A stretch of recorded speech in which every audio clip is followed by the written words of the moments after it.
"We didn't order for your daughter," my mom said, sliding her an empty plate while my sister's kids ate $120 lobster and cake. Dad laughed. "You know how tight money is, you should have brought snacks." I just smiled. When the waiter returned, I stood up and announced this. I could barely control myself when she said it. I sat there, staring at the empty plate she pushed in front of my daughter, trying not to let my hands shake. "We didn't order for your daughter." I felt something crack in my chest. Not because I was surprised. Deep down I knew my mom was capable of being cruel. But because my daughter was sitting right there looking confused, still holding the birthday card she made with glitter and little stickers of cupcakes. She had been excited all day. Kept asking if grandma was going to love her card. She even wore the yellow dress my mom once said she looked cute in. Now she had an empty plate and a front row seat to the way my family really worked. My sister's kids were already halfway through their lobster tails, licking butter off their fingers.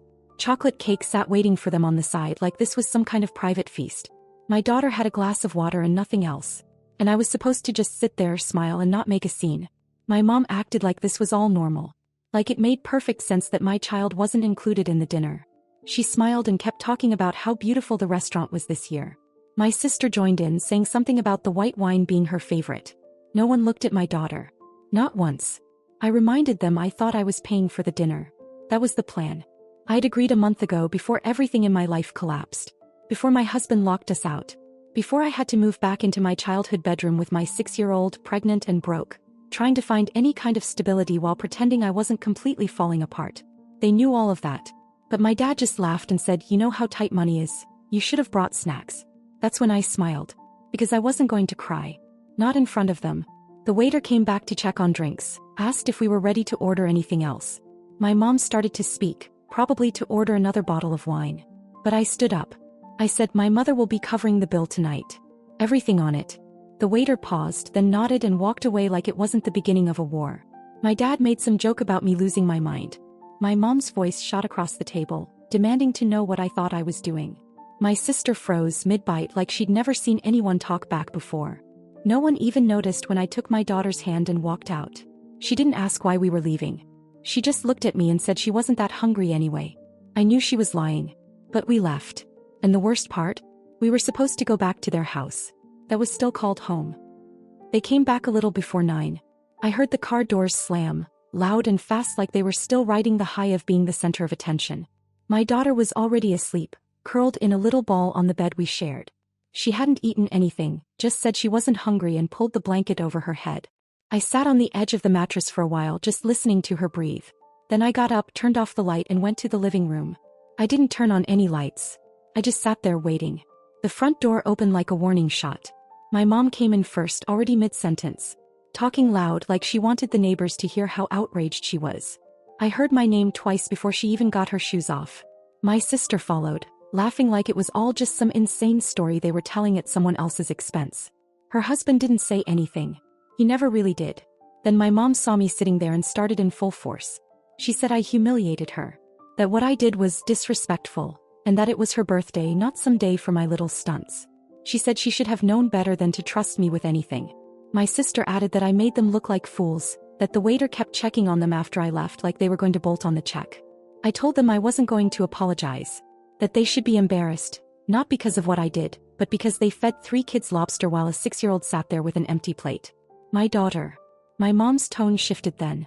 It got cold. She said if I didn't like how things were done in her house I could leave.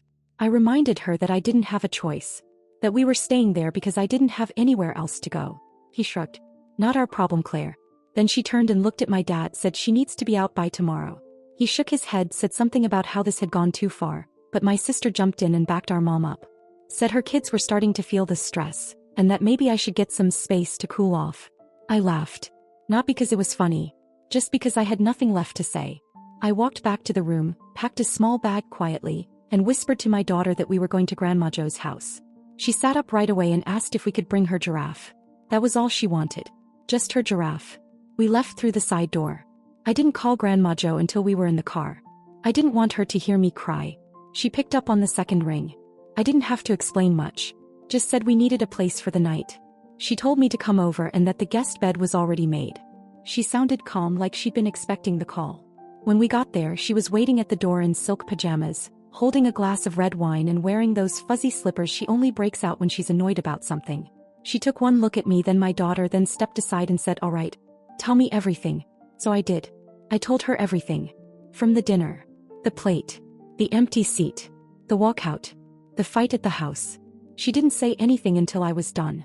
Just nodded once, then handed me a blanket and said to get some rest. I thought that would be the end of it.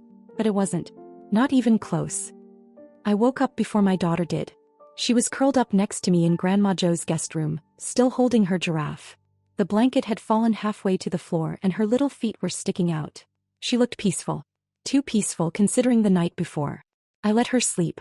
I went to the kitchen and found Jo already there, making coffee in that old stained pot she refuses to replace. Her little white dog was curled on a cushion by the back door, half asleep. She didn't say good morning. She just slid a mug across the table and sat down across from me with her phone. I was still half-dazed, trying to piece everything together. Still unsure if we were really safe or just floating between disasters. I hadn't even thought about what would happen next. I just knew I wasn't going back. Then Jo broke the silence. "So, they served lobster to 3 kids and handed your daughter an empty plate." I nodded. "And you were supposed to pay for the dinner?" I nodded again. He just stared at me. Not judging, not even angry yet, just piecing it all together. Then she said very quietly, "And you've been living there under their roof with a child and another one on the way, and they threw you out." I didn't know what to say. I kept looking down at the coffee like I could disappear into it. Jo leaned back in her chair and said, "You know what, Claire? That's not going to fly with me." I started to say something, probably to defend my mom out of old habit, but she held up a hand. "No more excuses," she said. "You should have called me the second you moved in with them." I told her I didn't want to make a mess. That I thought things would get better. That I was just trying to keep my head down and not cause drama. She just gave a small laugh and said, "Well, now it's my turn." I didn't understand what she meant at the time. She started making calls that morning. I didn't know who she was talking to, lawyers, maybe her accountant, some guy named Charles who's apparently her estate manager. But she kept pacing the hallway with a notepad, scribbling things down, asking for numbers, requesting documents. She didn't say anything about it to me. She just made spaghetti that night, poured my daughter a glass of sparkling apple juice in a wine glass, and told us we could sleep there for as long as we needed. She even brought out one of her old silk robes and told me to wear it because she was officially tired of seeing me in that sad Target hoodie. I laughed for the first time in what felt like weeks. The next day my mom called. Twice. Then my sister. I didn't answer either. Jo did. I was sitting on the couch with my daughter watching cartoons when she picked up the phone in the hallway. I couldn't hear much, just her voice, sharp and clear, not raised, just steady. "No, Claire's not coming back. No, she won't be staying in your house again." Then a pause. Jo looked right at me through the archway and said, "You might want to check the driveway." When she hung up, I asked what that meant. She poured herself a drink and said flatly, "I had the car towed this morning. The one I bought her. Title's in my name." I blinked. She took a sip and said, "I've been too generous with people who clearly don't deserve it. That ends now." That afternoon she called the bank. Then the property manager. Then someone at her investment firm. I didn't ask too many questions. I didn't have to. All I knew was that a storm had started. But for once I wasn't in the middle of it. I was watching it from safety. By the weekend everything started falling apart, but not for me. Started with a text from my dad. It came through late Friday night, a weird apology that felt more like a warning. Something about things getting complicated, and how he never wanted it to come to this. I didn't reply. Jo read it over my shoulder and said he's only sorry because he knows what's coming. The next morning my sister showed up at Jo's door. I was in the kitchen making pancakes with my daughter when we heard the doorbell. Jo answered. No greetings. No hugs. Just my sister standing there in oversized sunglasses and a hoodie like she was hiding from paparazzi, even though it was barely 9 a.m. She asked to come in. Jo didn't budge. She said, "You've got 3 minutes. Use them wisely." My sister started rambling. She said she didn't know Mom was going to kick us out. That she was just trying to calm things down. That her husband was furious now that Grandma had stopped helping them with rent. That they couldn't cover it alone and the landlord was already asking questions. Then she said something I wasn't expecting. "You could fix this. If you wanted to. Just tell Grandma you overreacted." I stepped into the hallway so she could see me. I didn't say anything. I just looked at her. She said, "Seriously, Claire. You're pregnant. You're emotional. She'll believe you. Just say you misunderstood. Mom said she'd take you back if..." Jo cut her off. "No, she won't. She won't take her back and she won't lie to protect people who left a 6-year-old with an empty plate while their own kids licked frosting off a second dessert." Then she shut the door. 2 hours later, Jo got a call from her lawyer. She had officially pulled out of the mortgage deal she was paying on for my parents' house. Said she was done subsidizing people who thought basic decency was optional. But that wasn't the twist. The twist came on Sunday morning when Joe's neighbor, some guy named Phil who's known her for years, knocked on the door with a stack of mail that had been delivered to the wrong address. Joe flipped through it casually, then paused. She held up one envelope and looked at me. It was addressed to my mom. From a storage facility. Overdue notice. And it was for a second unit my mother had rented secretly. Joe raised an eyebrow. We opened it. Inside was a full list of contents. Most of it looked like standard junk. Furniture, old appliances, boxes of books. But there was one entry that caught her eye. Jewelry case, medium contents. Assorted inherited pieces, estate items. Joe went completely still. Then she turned and walked to her office. 10 minutes later she came back with a photograph. It was a velvet necklace box. Inside it was a gold locket with initials engraved in the back. Joe held it up. That locket was supposed to go to me when your grandfather died. I just sat there. She never gave it to me. She told me it had been lost. Joe picked up the phone. Not to call my mother. To call the police. I didn't expect it to go that far. But Joe did. Because for her it was no longer just about dinner. It was about the years of lies that had finally stacked too high to ignore. When the police knocked, it was early, just after 8. My daughter was still in pajamas, watching cartoons with a bowl of dry cereal, her giraffe tucked under one arm. Joe opened the door like she'd been expecting them. No drama. No panic. Just polite nods, a few signatures, and a conversation in low tones at the dining table while I stood there, still holding my coffee like I was waiting to wake up from a dream. They weren't there long. 15 minutes maybe. They left with a printed inventory of the storage unit and a copy of the will Joe had pulled out from a binder labeled Family Nonsense. I remember watching her flip straight to the page with the locket and underlined section like she'd rehearsed it. By lunch, the storage facility had called. Joe answered on speaker. The manager said the unit was locked under police order and that several items inside appeared to match those listed in Joe's original inheritance, including a locket, a diamond tennis bracelet, 2 heirloom rings, and a crystal decanter that Joe thought had been donated years ago. I didn't speak. I just looked at Joe. She didn't look victorious. She looked tired. She hung up the phone, stood up, and said she was going to her room to lie down. That was all. Later that night I checked my phone and saw 3 missed calls from my dad and 2 from my sister. No voicemails. Just calls stacked on top of each other like they were hoping I'd break down and answer eventually. I didn't. Then just after midnight another call. This time from my dad. I answered. Not because I wanted to hear what he had to say, but because I didn't want him showing up at Joe's door. He sounded worn down, like someone who hadn't slept in days. He said, "You need to talk to your grandmother. He's going too far." I asked him what that meant. He said the bank had frozen a joint account Joe had access to. That she'd pulled her name from the property title of the house he and my mom were living in. Something I didn't even know she had a stake in. He said Mom was panicking. That she was threatening to sue Joe, to sue me, to drag everything into court. Then he said something I didn't expect. "Your mom told me the only reason she let you move in was because she thought Joe would keep sending money. She never wanted you there, Claire. She was trying to look good in front of your grandmother." I sat on the floor after that call, staring at the ceiling, wondering how many other things I'd believed were lies. That week Joe handed me a check. $10,000. I told her no. She said I wasn't taking it as a favor. She said it was because I needed a clean slate and she wasn't going to sit back while everyone else buried me alive. I took half. That was all I could accept without feeling sick. We found a 2-bedroom apartment 3 towns over.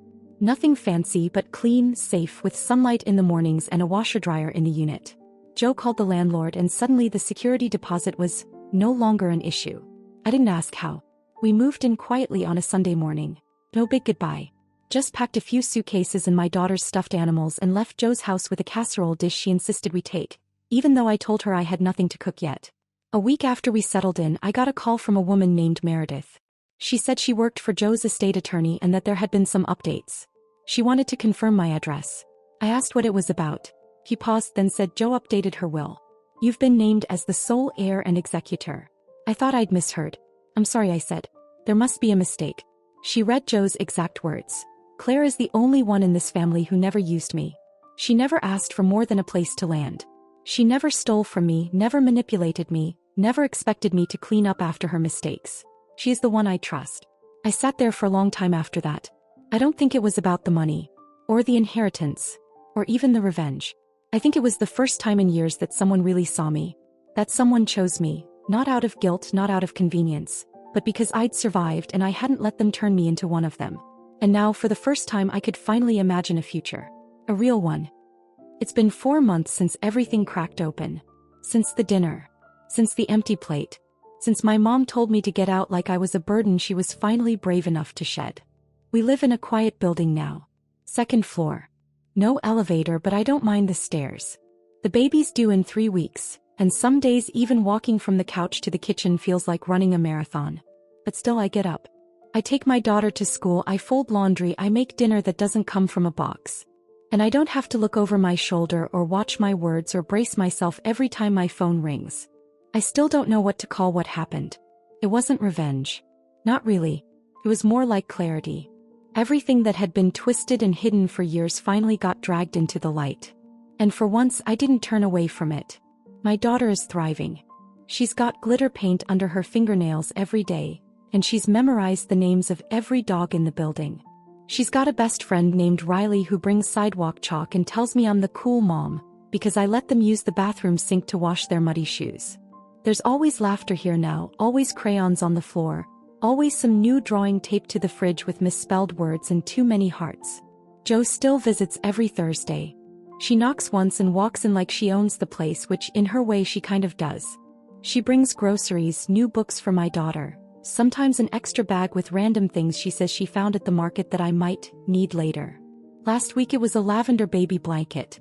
The week before a blender. She gives me $5,000 a month. I told her I couldn't take it. That I wouldn't feel right. She said, "You're not taking it. I'm giving it. There's a difference. So I take half.